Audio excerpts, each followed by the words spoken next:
সকালবেলা বাইক নিয়ে ছুটে চলেছি অজানা এক গন্তব্যের দিকে। যত দূর চোখ যায় শুধু দেখি আর ভাবি আল্লাহ তাআলার কি অপরূপ সৃষ্টি।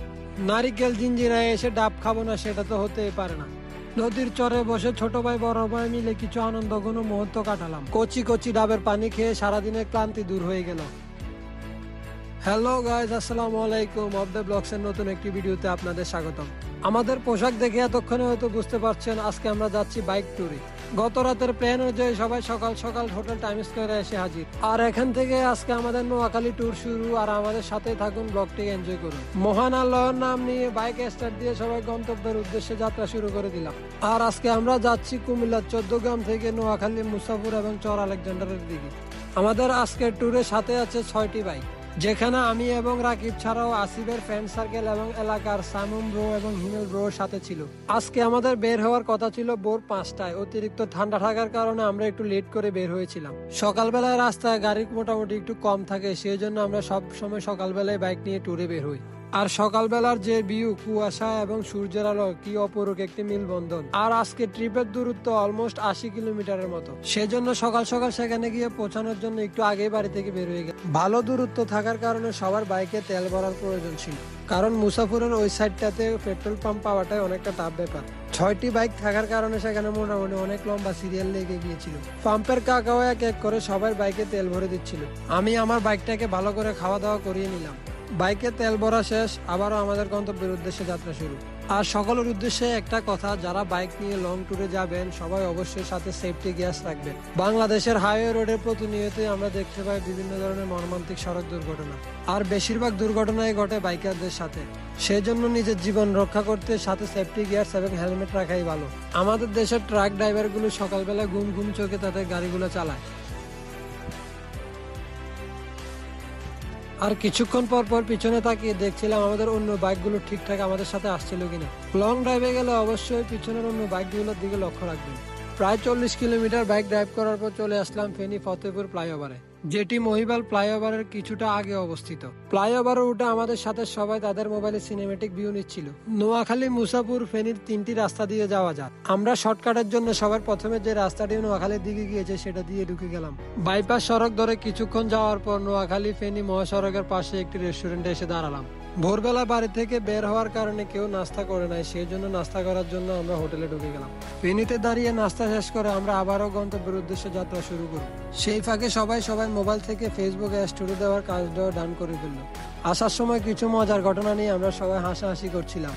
ট্যুরে গিয়ে সবাই ফ্রেন্ডলি মিলেমিশার যে ব্যাপারটা, সেটা আমার কাছে আসলে খুব ভালো লাগে। এখনো অনেকটা রাস্তা বাকি, সেই জন্য সেখানে বেশিক্ষণ দেরি না করে আমরা গন্তব্যের উদ্দেশ্যে রওনা দিয়ে দিলাম।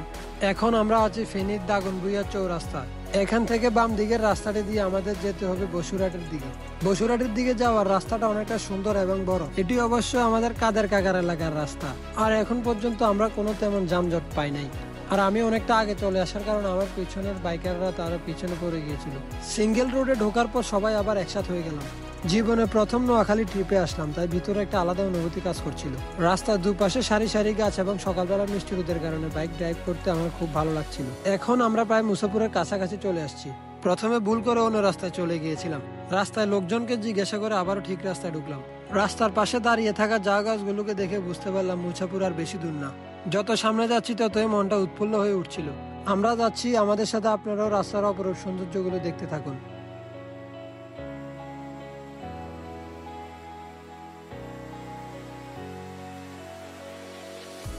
এরকম একটি রাস্তায় বাইক চালানোর অনুভূতিটা শুধু বাইকাররাই বুঝতে পারবে। এট লাস্ট আমরা চলে আসলাম আমাদের প্রথম স্পটে। কাঁচা পাকা রাস্তা দিয়ে আমরা সামনের দিকে এগিয়ে যাচ্ছিলাম। আমরা এখন যে জায়গাটাতে আসছি, গরমের সময় আসলে সেখানে অনেকটাই পানি কমে যায়, সেখানে হাঁটা চলাও করা যায়। সম্প্রতি বর্ষাকাল শেষ হয়েছে, সেই জন্য নদীতে অনেক বেশি পানি ছিল। যদিও শীতকাল এসে গেছে, নদীর পানি অনেকটাই কমে যাবে। এবারের তীব্র বন্যা আমাদের কুমিল্লার মতো নোয়াখালী এবং ফেনীর অনেক ক্ষয়ক্ষতি হয়েছে, যেটা আপনারা ভিডিওর মধ্যেই দেখতে পাচ্ছেন। সুইচ গেট খুলে দেওয়ার কারণে রাস্তা সহ নদীতে বিলীন হয়ে যায়। নদী পারের মানুষের জীবনগুলো আসলে অনেক বিচিত্র। মাথায় অনেক চিন্তা নিয়ে সেখানে বসবাস করে তারা, কখন জানি নদীতে তাদের ঘরবাড়িগুলো নিয়ে যায়। কয়েক বছর আগেও নদীটা এত বড় ছিল না, তবে পার ভাঙতে ভাঙতে সেটা এখন অনেক বড় হয়ে গেছে। সেখানে সবাই নেমে ফটোশুট করার কাজে ব্যস্ত ছিল। অন্যদিকে আমি ঘুরে ঘুরে সেখানকার সৌন্দর্যটা চোখ দিয়ে উপভোগ করছিলাম। মানুষের প্রতি ভালোবাসা হয়তো একটা সময় এসে আপনার কমে যাবে, কিন্তু প্রকৃতির প্রতি ভালোবাসা আপনার কখনোই কমবে না, সেটা আমি গ্যারান্টি দিয়ে বলতে পারি। চরের আঁকা বাঁকা রাস্তা দিয়ে ছুটে চলেছি আমরা, দেখি কতটুকু যাওয়া যায়। একটা স্পট থেকে অন্য আরেকটা স্পটের দূরত্ব খানিকটা বেশি থাকার কারণে আমরা অনেকক্ষণ বাইক চালাতে হয়েছিল। মুসাফর ঢুকতে প্রাকৃতিক অপরূপ দৃশ্যগুলো শুরু হয়। ফেনী নদীর পাশ দিয়ে অপরূপ সৌন্দর্য দেখতে দেখতে আমরা মুসাফর সমুদ্র সৈকতের দিকে এগোতে থাকি।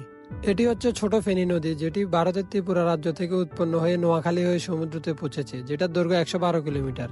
পথ চলতে চলতে রাস্তার পাশে অসংখ্য ঝাউ গাছ দেখে আমরা সেখানে দাঁড়িয়ে গেলাম। নদীর পাড়ে বসে সেখানকার শীতল বাতাসটা খানিকক্ষণ উপভোগ করলাম। আমাদের সাথে অন্য বাইকাররাও বিভিন্ন স্পট দেখে সেখানে দাঁড়িয়ে ফটোশুটের কাজে ব্যস্ত, তাই তাদের জন্য কিছুক্ষণ অপেক্ষা করলাম। সবাই আবার একসাথে হওয়ার পর আমাদের পরবর্তী গন্তব্য নারকেল জিঞ্জিরা। নারিকেল জিঞ্জিরা যাওয়ার রাস্তাটা খুবই খারাপ ছিল। এত খারাপ রাস্তা আমি কখনো আগে বাইক ড্রাইভ করি নাই। কাঁচা রাস্তা দিয়ে কিছুক্ষণ ড্রাইভ করার পর চলে আসলাম নোয়াখালী জেটি ঘাট। এখানে একটি ঘাট রয়েছে যেটি দিয়ে নদীর ওই পারের মালামালগুলো বহন করা হয়। মূলত এই ঘাটটি দিয়ে নিজুম দ্বীপ এবং উড়িচ্চরের দানগুলো বাংলাদেশের বিভিন্ন প্রান্তে পৌঁছে দেওয়া হয়। নদী এবং সমুদ্রের মোহনার পাশ দিয়ে রয়েছে মাটির রাস্তা, আপনারা চাইলে সেখান দিয়ে সিএনজি এবং মোটরসাইকেল নিয়ে প্রবেশ করতে পারবেন। ঘাটে অনেক ছোট বড় নৌকা বাঁধা ছিল। সাধারণত এই অঞ্চলের জেলেরা এগুলো দিয়ে সমুদ্রের মাঝখানে গিয়ে মাছ ধরে থাকে। কিছুক্ষণ সময় কাটানোর পর পরবর্তী গন্তব্যের জন্য আমরা সেখান থেকে বিদায় নিলাম। কুমিল্লা থেকে বাইক নিয়ে মুসাফর সমুদ্র সৈকত দেখতে আসতে হলে আপনার খুব বেশি খরচ করতে হবে না। বাইকের তেল এবং খাওয়া দাওয়া ঘোরাঘুরি নিয়ে অলমোস্ট 1500 টাকার মতো খরচ যেতে পারে। ঘাটের খুব কাছাকাছি রয়েছে নারকেল জিঞ্জিরা। নারকেল জিঞ্জিরায় ঢোকার রাস্তাটা খুবই সরু ছিল। সম্ভব হলে যারা বাইক নিয়ে যাবেন বাইকগুলো রাস্তায় রেখে তারপর এখানে প্রবেশ করবেন। ভিতরে প্রবেশ করার পর আমরা সামনের দিকে এগোতে পারছিলাম না। সবগুলো বাইক স্ট্যান্ড করে সেখানেই নামে পড়লাম। একটু সামনে এগিয়ে যেতে দেখলাম বাইরে থেকে ঘুরতে আসা একজন টুরিস্ট গাছ থেকে নারকেল পেড়ে খাচ্ছিল।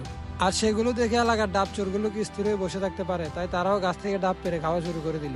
বাইরে তোরা এবার থাম, গাছ তো খালি করে ফেলতে আসত। সেখানে থাকা গাছগুলো সাইজে অনেক ছোট ছিল, কিন্তু ডাবের পানিগুলো অনেক মিষ্টি ছিল। সেখান থেকে একটি ডাব নিয়ে আমি একটু খেয়ে দেখলাম। আমরা মানুষ ছিলাম 12 জন, কিন্তু ডাব পেরেছিলাম মাত্র 5টা, তাই আমাদের পোষায়নি। সেই জন্য একটু বড় গাছে একজনকে উঠিয়ে দিলাম। আসলে বাঙালির অভিজ্ঞতা সব জায়গায় কাজে লাগে। আজকে পাতকে না দেখলে বুঝতে পারতাম না। 2 লাফ দিয়ে গাছে উঠে পুরো গাছটাকে খালি করে ফেললাম আমরা। যদিও আমরা কাউকে না বলে প্রথমে ডাবগুলো খেয়েছিলাম, পরবর্তীতে গাছের মালিক আসায় আমরা তার কাছে সবকিছু বলি, তিনি আমাদেরকে খাওয়ার জন্য বললো। নারকেল জিঞ্জিরে এসে ডাবের মিষ্টি পানি খাবে না, সেটা তো হতেই পারে না। সেখানে বসে অনেকক্ষণ একটা ইন্টারেস্টিং সময় কাটানোর পর আমরা সেখান থেকে বেরিয়ে গেলাম মুসাফর সমুদ্র সৈকতের উদ্দেশ্যে। আবারও আমরা ছুটে চলেছি সেই উঁচু নিচু রাস্তা ধরে। সেখান থেকে মুসাফরের রাস্তা উঠতে হবে। অবশেষে চলে আসলাম আমাদের পরবর্তী এবং শেষ স্পট মুসাফর সমুদ্র সৈকত। আপনারা যারা ঘুরতে আসবেন অবশ্যই বিকেল বেলার দিকে আসার চেষ্টা করবেন, কারণ দুপুরের দিকটাতে এখানে অনেক বেশি রৌদ্র থাকে, সেই জন্য আপনারা এখানে পর্যটক দেখতে পাচ্ছেন না। বিকেল বেলা এখানে সূর্য অস্ত দেখতে হাজার হাজার মানুষের ঢল নামে, সেই জন্য দোকানিরা অবশ্যই আস্তে আস্তে তাদের দোকানগুলো সাজাতে শুরু করেছিল। একটি ছাউনির নিচে মোটরসাইকেল গুলোকে পার্কিং করে আমরা চলে গেলাম ঝালমুড়ি বিক্রেতার কাছে। ঝালমুড়িগুলো খুবই টেস্টি ছিল, তাই আমরা জনপ্রতি 2 প্লেট করে খেয়ে নিলাম। প্রতিদিন এখানে দেশের বিভিন্ন প্রান্ত থেকে অসংখ্য পর্যটক আসে এই প্রকৃতির সৌন্দর্য দেখার জন্য। দুপুরবেলা আসার কারণে সেখানে প্রচন্ড গরম অনুভব করছিলাম, তাই আমরা সেখান থেকে সবাই বিদায় নেওয়ার জন্য বেরিয়ে পড়লাম বাইকগুলো নিয়ে। নারকেল বাগানের পাশের এই রাস্তাটা দিয়ে আপনারা খুব সহজে মুসাফর সমুদ্র সৈকতে আসতে পারবেন। এখান দিয়ে আসার সুবিধা হচ্ছে আপনারা বাইকগুলো নিজেদের কাছে রাখতে পারবেন। সো গাইস, এটি ছিল আমাদের আজকের ব্লগের প্রথম ধাপ। পরবর্তী পার্টটি অফডে ব্লগস এর পেজে খুব তাড়াতাড়ি পেয়ে যাবেন ইনশাল্লাহ। আজকের ভিডিওটি আপনাদের কেমন লাগলো অবশ্যই কমেন্টের মাধ্যমে জানিয়ে দেবেন। আমাদের সাথে থাকার জন্য ধন্যবাদ সবাইকে। আসসালামু আলাইকুম।